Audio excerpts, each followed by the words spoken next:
Hi everybody, I hope you're doing fine. I am. So, I'm here to talk to you about a project that we've been thinking about for a little while at Inverse, where I work. And it's called FingerBank, so it's DHCP fingerprint database. Come on. My friends are making fun of me, so yeah, that's pretty funny. Assholes. So, so I'm here to talk about that, and let's see how it goes. Today I'm going to first do reminders about device fingerprinting, passive fingerprinting, DHCP fingerprinting. I'm going to cover some defensive and offensive use cases. Then announce, quote unquote, FingerBank, and talk about what's next and what we are interested in doing in the future. So who I am is I'm Olivier Bailado, I guess would be a close English equivalent. I'm working on Packet Fence since 2009 as a lead developer there. I'm also teaching InfoSec in Montreal to undergraduates, having a lot of fun doing that. I'm really an open source guy, so really into Android and Linux and stuff. I'm a new father. I brought my kid here, which is an odd choice in Vegas. It's really not that great actually, because she's crying all the time. She's 7 months old, so I wanted my family here, so here they are. This talk is implementing the UDrink protocol. So if I say something obviously stupid, you can interrupt me and I'll offer you a beer if you are smarter than me. So let's say it that way. And also during the Q&A, I'll have beer for good questions. So here we go. So device fingerprinting, what it does is that it identifies pieces of your software or hardware. You're probably familiar with PUF and stuff like that. So there are various types of it: operating systems, devices, browser, web server, web application. It's another type of signature, more or less, if you want. So as easy as that. You know what?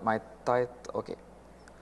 So two approaches of gathering fingerprints. There's an active approach and a passive one. So the active is that you are doing stuff, so it can be detected. It's more intrusive by nature because it's active, as opposed to the passive technique, which you only listen on the LAN or on a router in between the network. So it's really clear, active, passive, and what it means, so I guess I won't focus on that.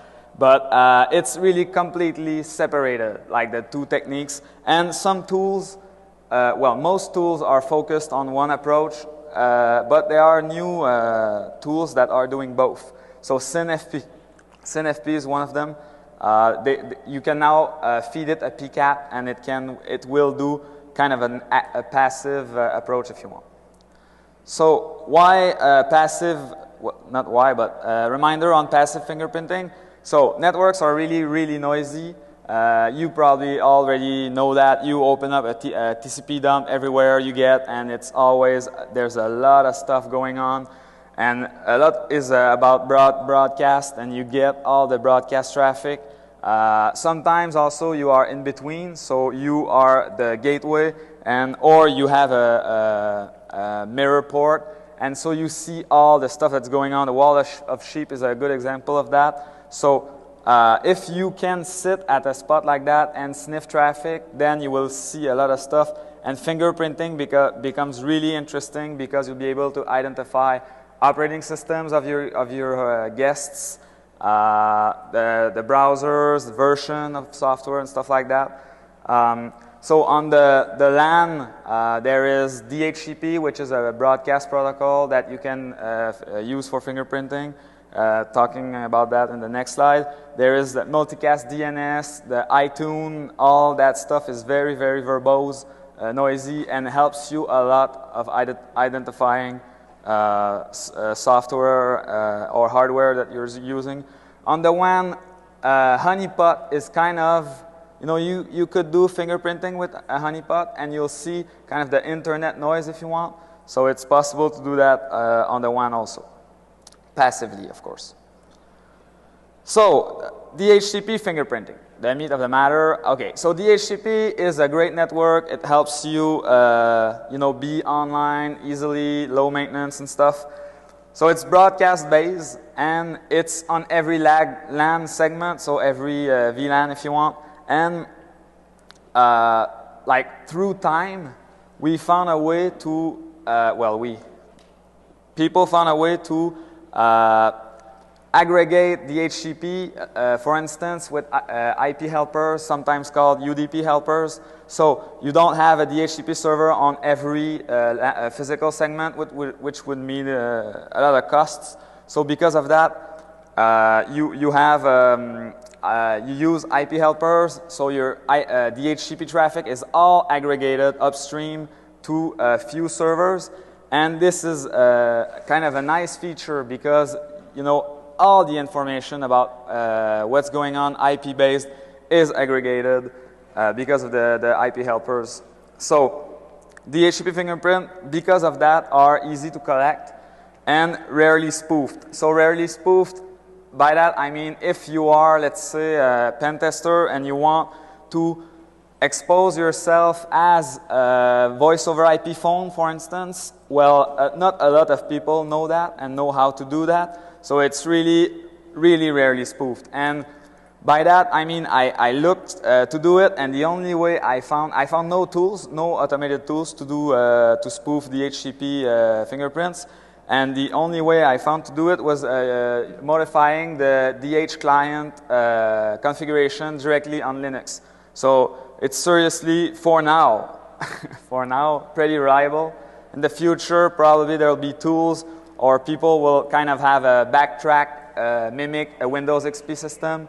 But right now, you can spot backtrack as a Ubuntu system with fingerprints. So the fingerprinting, again, a reminder, what is possible to fingerprint on DHCP? Well, it's, you could focus on the retransmission timing and all the timing stuff. On the TTL, so at IP TTL on the packets, sorry. But the greatest, well, what we've been using for packet fence actually is the option 55, which is the parameters. So DHCP is kind of a key value thing. You have, you request a list of options, and then the server sends you the values in it. And there's the two-way of the game. So the client and the server have this, you know, option and then parameter. And so option 55 is actually really, really interesting because it's all the stuff that we use DHCP for, and a lot of options that we don't use, but they are still there. So there's an example on the next slide, but I mean, host name, domain name, and stuff like that is all in there. So if you want more details on DHCP, there was a Black Hat Japan presentation which I built on for the FingerBank project that you can check. It's Eric Coleman and David Laporte who presented, and it's actually really nice, really detailed into the topic. So here are the option 55 list. So we only focused on these. So and with this option 55 only, so no other parameters, we have a database of 160 different OSs and devices, and it's kind of all blurry together nowadays, OS device and stuff like that. So I say /OS/devices, and this includes a lot of stuff, like scary stuff. I mean, you got the fluke devices, you've got switches, and now when I saw that, I'm asking myself, who the hell run DHCP on switches? You know, it's shouldn't all be fixed IPs, but anyway, we got them.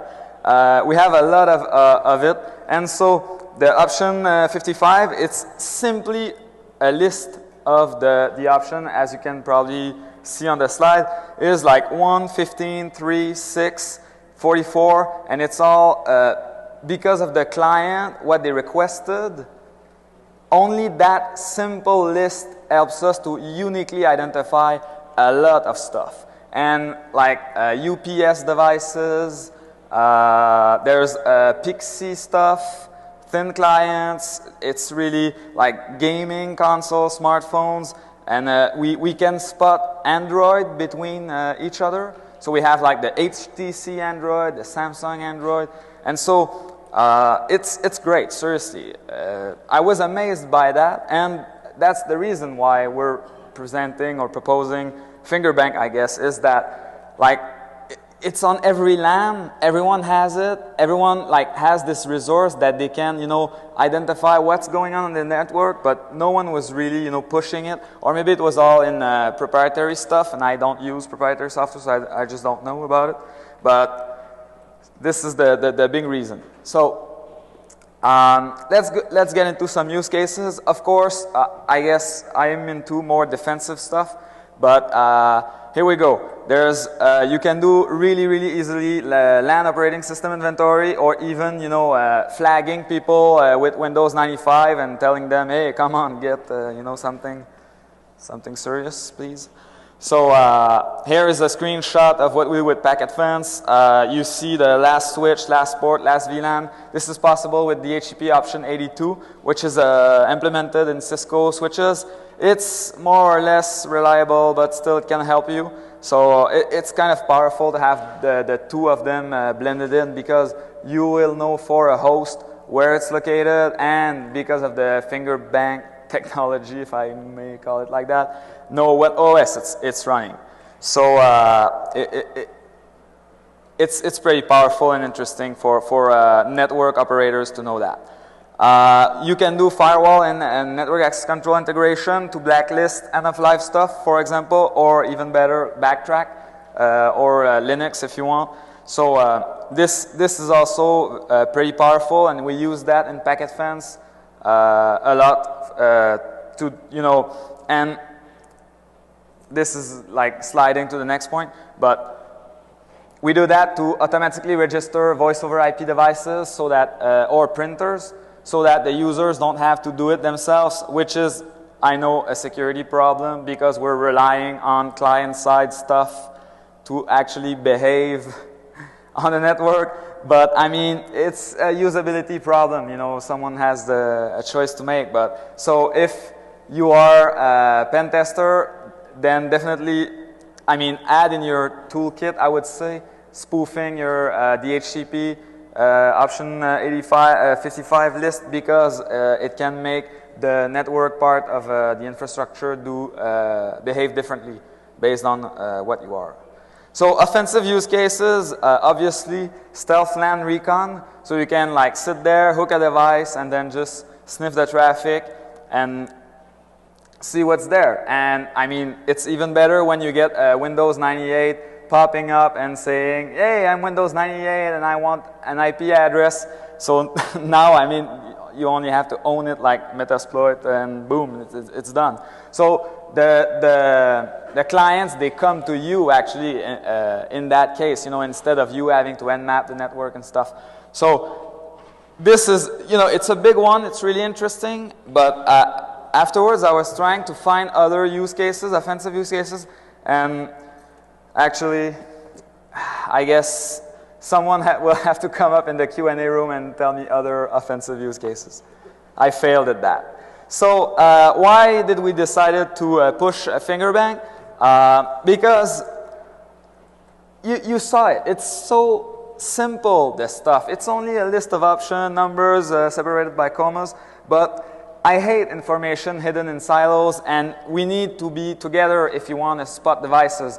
We get a lot of fingerprints, and we just can't cope with the flow, and they are all anonymous, so we can't, you know, ask back. Or even if we do ask back, let's say we have the opportunity to ask back, people don't really know, you know. They run the software, it listens to everything, and they don't even know the device that are broadcasting on their network. So the project's goal is really about sharing it, talking about it, getting this out. And so this is why we're launching the website and the mailing list. Yeah, so raise awareness and stuff like that. So what is it actually?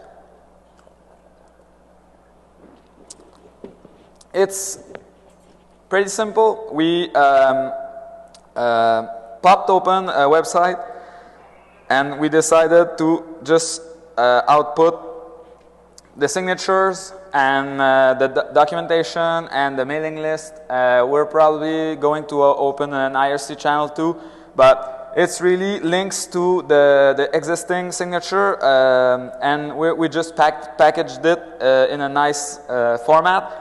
And then based on the feedback of the community, I mean, there's a lot of stuff we could do with DHCP fingerprinting, and based on who's interested, and we're anticipating pickup by the larger network vendors, hopefully.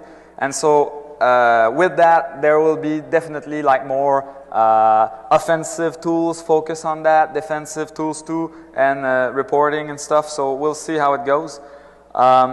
So for now, who's backing it? The guy who wrote the paper, Eric Coleman, wrote the DHCP fingerprint paper that was presented at Black Hat Japan. He's also started to write another one on DHCP version 6. So it's interesting. I haven't read that yet, but he's really into it and a lot into passive fingerprinting. David Laporte was PacketFen's original founder. I think he's working at Harvard as on their network. And ourselves, Inverse, who's sponsoring time and servers and stuff. Not that much resources, but still, they're still paying me to do it, which is great. So they're backing it. So what's the future of FingerBank? Well, again, we need maybe probably better tool to share, because a lot of them actually are close to each other when you look at the fingerprints. And so we would really need better tools to find closest match and stuff like that. Also, right now the data formats, PacketFence uses stupid INI file format type, and Satori, which is Eric Coleman's tool, is using XML. So we want to consolidate the formats, and so have better reuse over with that.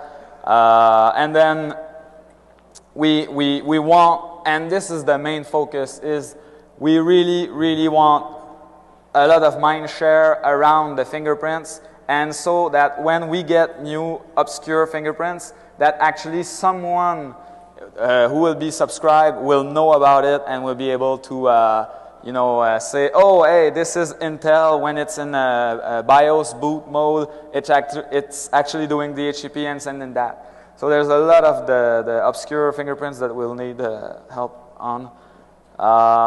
That's pretty much it, and I hope you enjoyed, and we'll see you in the debriefing room if you're into fingerprinting, I guess. Thank you.